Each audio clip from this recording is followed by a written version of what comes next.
नमस्कार। मैं सुनील कुमार आपका स्वागत करता हूं आपके अपने चैनल क्या ऐसा होता है में।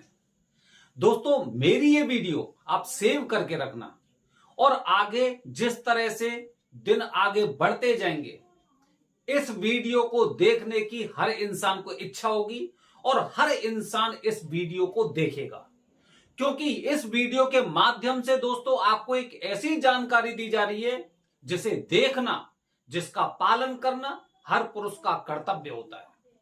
दोस्तों, जब आप कुछ विपरीत परिस्थितियों में घिरे होते हैं और जब किसी गुरुजी से आप पूछते हैं कि मेरे ऊपर ये समस्या क्यों है, और अगर वो आपको बता देते हैं कि आपकी कुंडली में पितृदोष है, आपके घर में पितृदोष है, या फिर पितरों की वजह से आपके साथ ऐसी समस्याएं घटित हो रही हैं, तो निश्चित रूप से मानिए दोस्तों कि यह वीडियो आपके लिए बड़ी लाभदायक सिद्ध हो सकती है।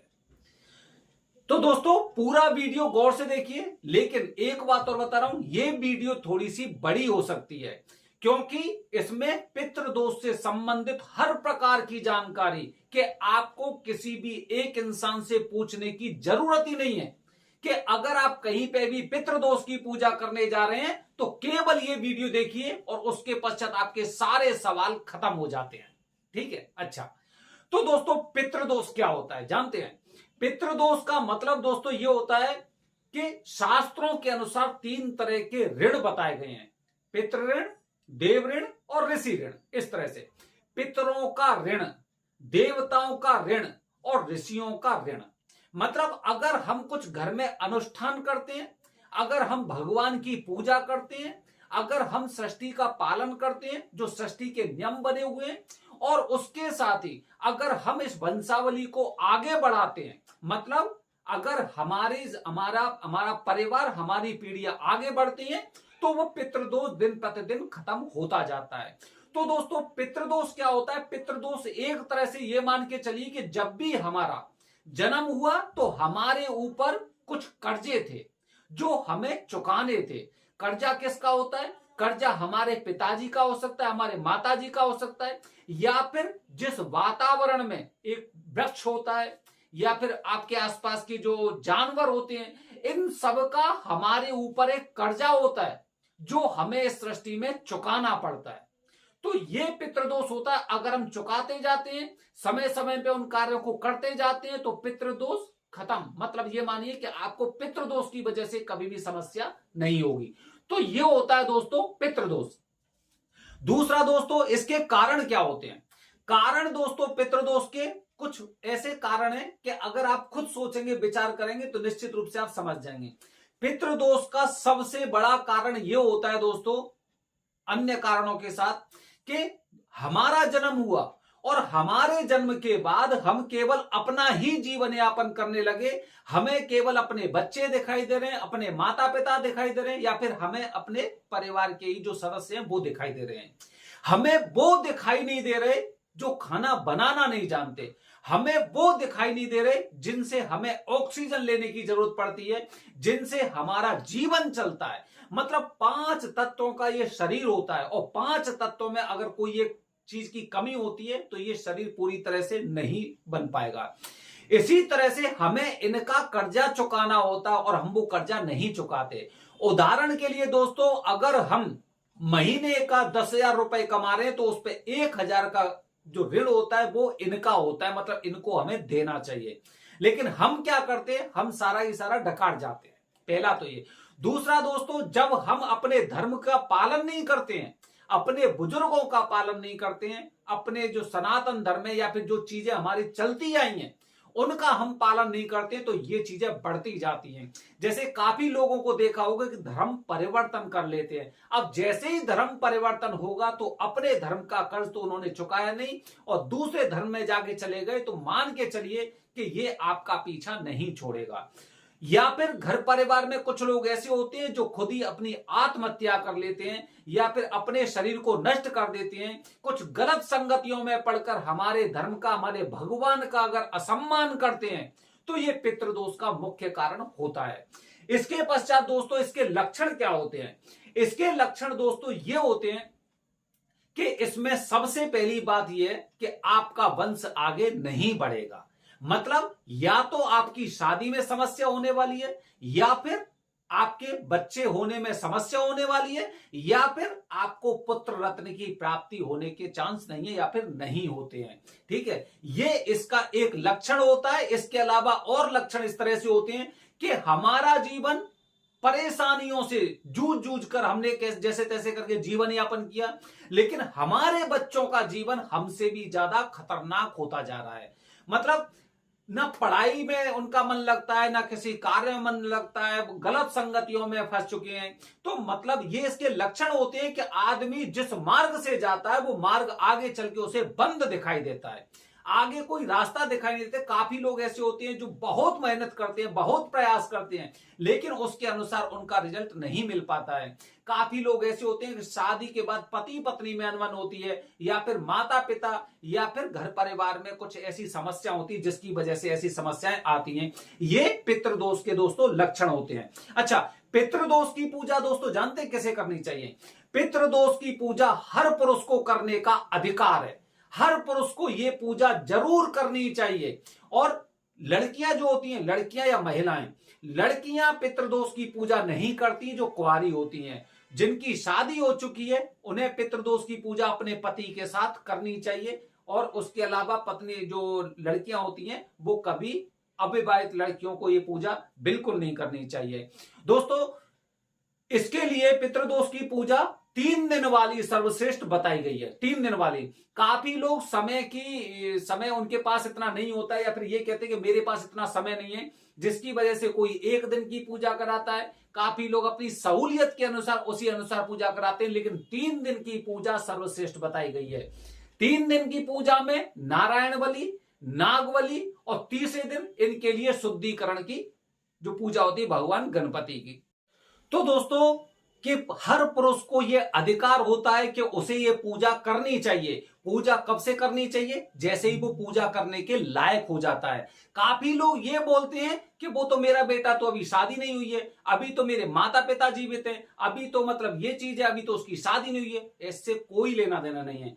इसी वीडियो में आप देखेंगे मेरे दोनों बेटों ने ये पूजा की है, दोनों बच्चों ने पूजा की है। जो एक उस समय 7 साल का था और दूसरा करीब 12 साल के आसपास का था।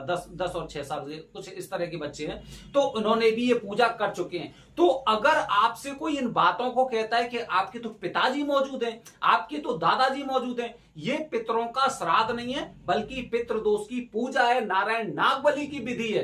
पिछली वीडियो में बता चुका हूं कि पितरों के श्राद्ध में और पितृदोष की पूजा में बहुत अंतर होता है। तो बच्चा अगर करने लायक हो जाता है तो वो इस पूजा को कर लेना चाहिए। अन्यथा अगर उसके पिताजी ने पहले पूजा कर चुके हैं तो बच्चे को करनी चाहिए, और पहले अगर पिताजी ने ही पूजा नहीं की है तो सबसे पहले उसके पिताजी को पूजा ये करनी चाहिए, जरूरी होती है। अच्छा, इसके अलावा काफी परिवार ऐसे होते हैं जिनमें पुत्र नहीं होता। सोचिए, काफी परिवार ऐसे होते हैं जो अकेले रह जाते हैं। काफी लोग ऐसे होते हैं कि जिनके घर में कोई और होता ही नहीं है, केवल लड़कियां लड़कियां। उस परिस्थिति में क्या होता है, या फिर कौन पूजा कर सकता है? तो दोस्तों, इसके लिए आपके गोत्र में से कोई भी इंसान इस पूजा को कर सकता है, और जरूरी नहीं गोत्र का हो, क्योंकि माना जाता है, शास्त्रों में इसका उल्लेख है कि अगर आपके दादा परदादा किसी एक वृक्ष के नीचे रहे हैं, वृक्ष से कुछ लगाव रहा है, तो वृक्ष के लिए भी नारायण नागबली की विधि करनी चाहिए। सजीव है। अगर आपके घर परिवार में कोई ऐसा नौकर रहा है जिसे आपने अपने परिवार का सदस्य माना है, जिसके परिवार में कोई नहीं है, तो आप भी उसकी पूजा कर सकते हैं। अगर आपका आपके मित्र से बहुत अच्छा संबंध था और किसी कारणवश अगर उसकी मृत्यु हो गई थी, तो आपको भी ये पूजा करनी चाहिए। लेकिन विशेष रूप से एक बात आपको ध्यान रखना चाहिए, झांसे में किसी के में नहीं आना है। अगर गोत्र में 1 साल के अंदर किसी की या तो मृत्यु हुई है, या फिर शादी हुई है, या फिर किसी का जन्म हुआ है, तो आपको यह पूजा 1 साल के बाद ही करनी चाहिए। ये दोस्तों आपको विशेष रूप से ध्यान रखना है। इसके अलावा दोस्तों, ये पूजा कहां करनी चाहिए? इस पूजा के लिए सबसे अच्छा स्थान बताया गया है त्र्यंबकेश्वर। त्र्यंबकेश्वर की नारायण नागबली विधि आप गूगल पे भी सर्च करिए। अगर किसी बातों में विश्वास नहीं है तो आपको कुछ चीजें खुद भी करना चाहिए, कुछ काम, कि सबसे सर्वश्रेष्ठ स्थान कौन सा है? त्र्यंबकेश्वर। और त्र्यंबकेश्वर में माता गोदावरी अहिल्या संगम जो एक स्थान है माना जाता है, यह सती क्षेत्र है और इसे महाशमशान क्षेत्र भी बोला जाता है। यहां पर जिस भी इंसान ने पूजा की है, जिसने भी पूजा की है, उसे उस पूजा का सर्वश्रेष्ठ फल प्राप्त हुआ ही है। यहां पर आने का मतलब यह है कि यहां से तो आपको पूजा का फल मिलेगा ही, वो तो मिलना ही है, ठीक है। तो इसीलिए आप ये भूल जाइए कि आपको पूजा का फल प्राप्त होगा या नहीं होगा। यहां पे आए वरदानी पंडित जी। हाँ, एक चीज और, जैसे काफी लोग कहते हैं कि यहां पे पूजा किन के द्वारा करवाऊं। दोस्तों, वरदानी पंडित जी, वरदानी पंडित जी का मतलब मेरा ऐसा नहीं है कि कोई ताम्रपत्रधारी पंडित जी हो, ऐसा मतलब नहीं है। इसमें कहने का मतलब यह, क्योंकि काफी ताम्रपत्रधारी पंडित जी भी ऐसे होते हैं जो 100-100, 150-150 में एक साथ पूजा कराते हैं, एक साथ, जबकि हम इन सब बातों का विरोध करते हैं।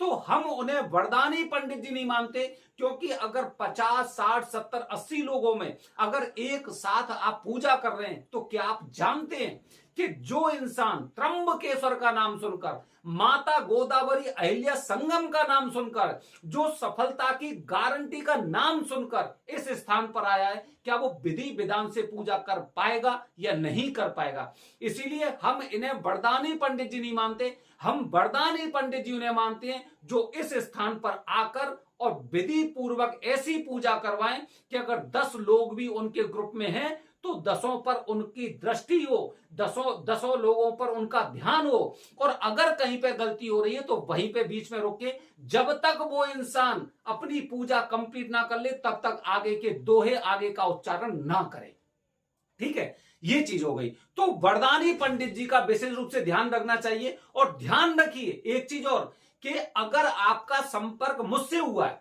और अगर मैं वहां पे पूजा करने लायक नहीं हूं या फिर नहीं पूजा कर सकता, ठीक है, तो मैं वरदानी नहीं हूं।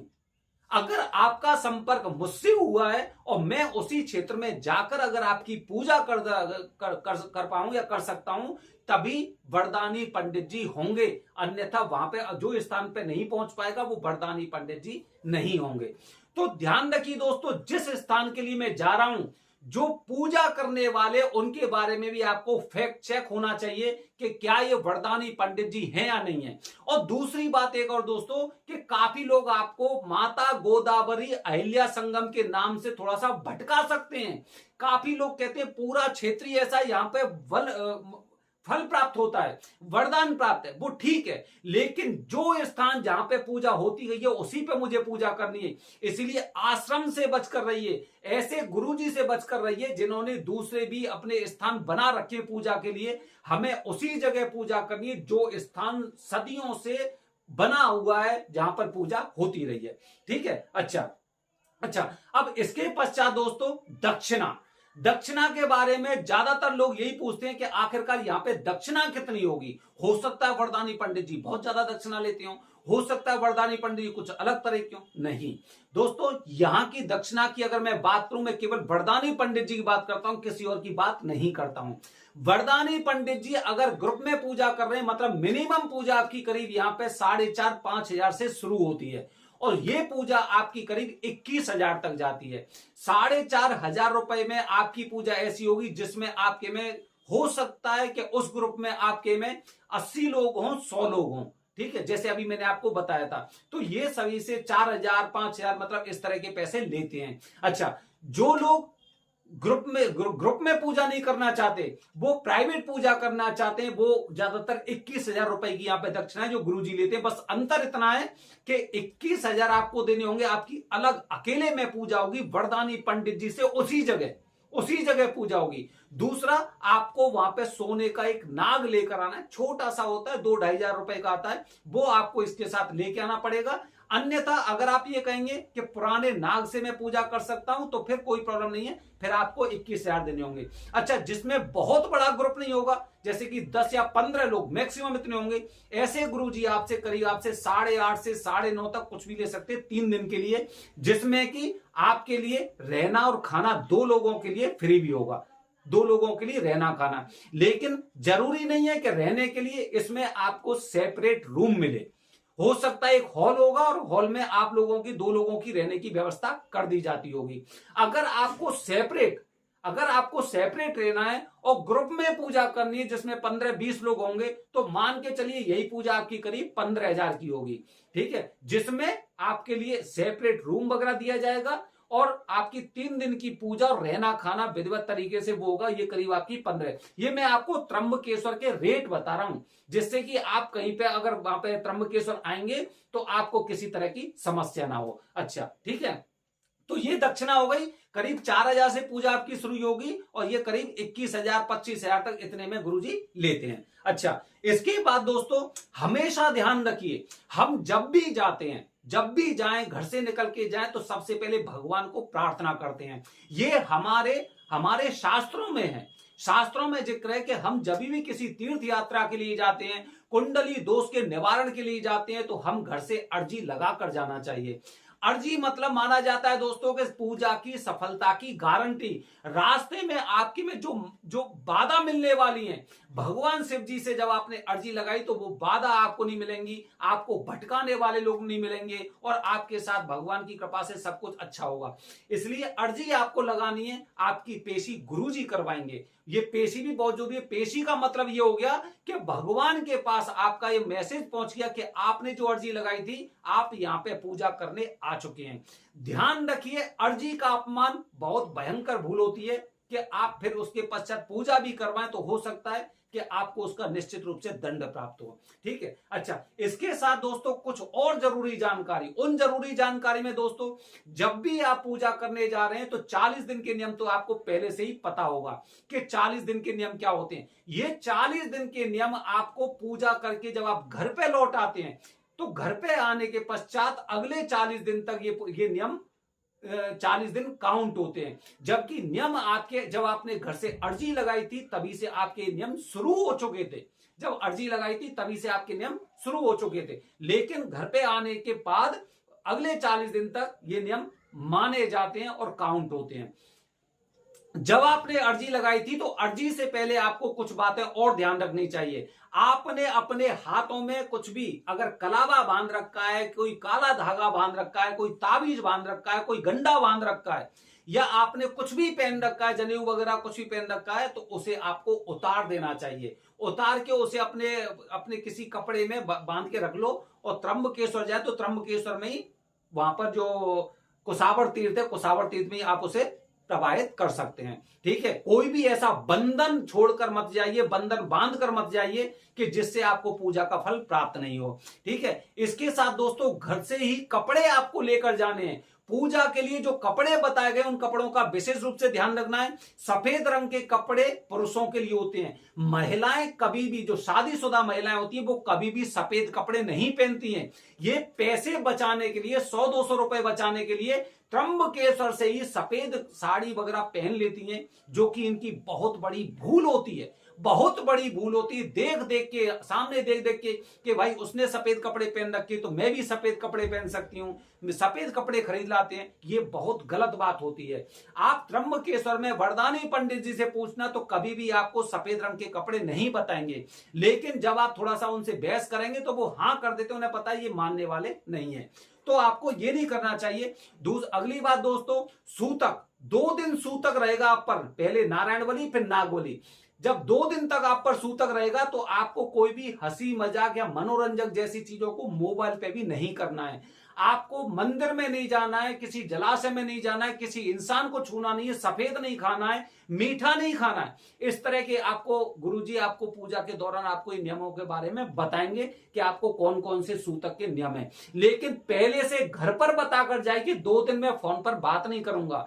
अपना इंस्टाग्राम, अपने यूट्यूब के शॉर्ट्स वगैरह एकदम बंद करके रखना, क्योंकि घर में जिस तरह से सूतक होते ना, अगर चेहरे पे हमारे पे हंसी दिखाई देती ना 2 दिन, तो पूजा के हमारे के खराब होने के चांस बने रहते हैं। ठीक है, तो इस तरह से सूतक के नियमों का आपको पालन करना है। इसके पश्चात दोस्तों ये बात आपको और ध्यान रखनी है कि कुछ ऐसी जरूरी चीजें होती हैं कि जिनका आपको पहले से ध्यान रखना चाहिए। क्योंकि कपड़े अगर मैं यहीं से लेके जा रहा हूं तो मुझे कपड़े यहीं से लेने, वहां से नहीं खरीदने हैं, यहां से लेके जाने। उसकी कुछ वजह होती हैं जो इंटरनली होती हैं। तो दोस्तों ज्यादातर जानकारी मैं पितृदोष की पूजा की बता चुका हूं, क्योंकि 20 तारीख को पहली पूजा का मुहूर्त है पितृदोष की पूजा का। इसीलिए अगर आप त्र्यंबकेश्वर में नारायण नागबली की विधि या पितृदोष की पूजा करना चाह रहे हैं तो ये वीडियो आपके बड़े काम आएगी। बाकी मर्जी आपकी है। बने रहिए हमारे चैनल के साथ दोस्तों। आने वाली वीडियो में कुछ इस तरह की जानकारी दे रहा हूं कि लोग बहुत समझदार बनते हैं, लेकिन जब फंस जाते हैं तब हमें कॉल करते हैं। हर हर महादेव।